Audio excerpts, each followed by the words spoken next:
Dan Jensen, tu te présentes sur le canton Rennes 5. Est-ce que tu peux te présenter? Je me présente sur le canton. Je suis aussi adhérent à Ensemble depuis peu, par conviction politique. Et je suis sur le canton Rennes 5. On est allié avec les écologistes, Europe Écologie. Et notre candidature se fait avec le soutien du Front de gauche et du Parti communiste français. Donc voilà, j'ai 36 ans. Je travaille à la ville de Rennes en tant qu'agent placé sur les marchés rennais. Je suis originaire du nord de la France, de Tourcoing, une petite cité balnéaire très connue pour ses diverses activités. Donc j'ai émigré dans cette belle région qu'est la Bretagne au moment de mon service militaire et depuis j'ai fait souche. En recherchant du boulot, j'ai un peu fait tout. J'ai travaillé comme agent de libre-service dans les magasins Leclerc, très connus sur le coin. J'ai travaillé comme balayeur pendant pas mal d'années. Donc les caractéristiques du mouvement Ensemble, c'est d'être un regroupement de pas mal de petites chapelles, si je peux dire, hein, et de regrouper aussi on va dire quelques idéologies variées, mais qui se retrouvent sur l'aspect anticapitaliste et l'analyse critique du système actuel. Dan, si tu étais élu, ce qu'on ne doute pas, quels seraient les principaux dossiers sur lesquels tu souhaiterais faire avancer les choses?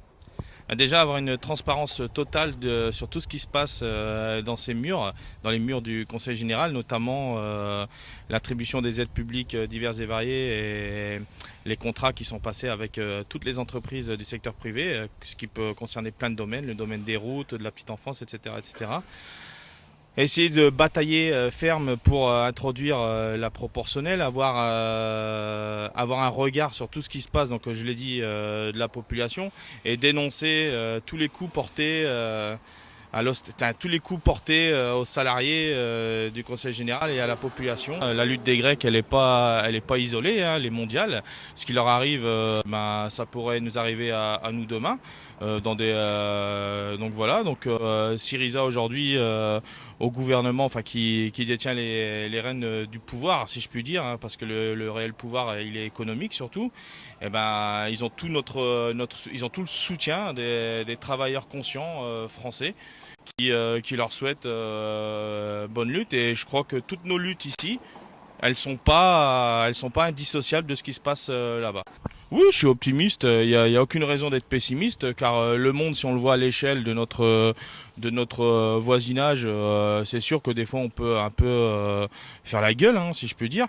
Mais heureusement, le monde d'aujourd'hui nous permet de voir que partout dans le monde, malgré tous les coups portés aux conditions sociales, que ce soit au Bangladesh, en Afrique du Sud ou au Brésil, il y a toujours des gens pour se lever et pour se battre ou pour dénoncer les injustices. Donc par nature, les révolutionnaires sont optimistes. Ensemble à sa composante révolutionnaire, j'en suis. Et donc voilà, je suis optimiste. Il n'y a aucune raison pour que demain, il n'y a pas de jour meilleur. Voilà.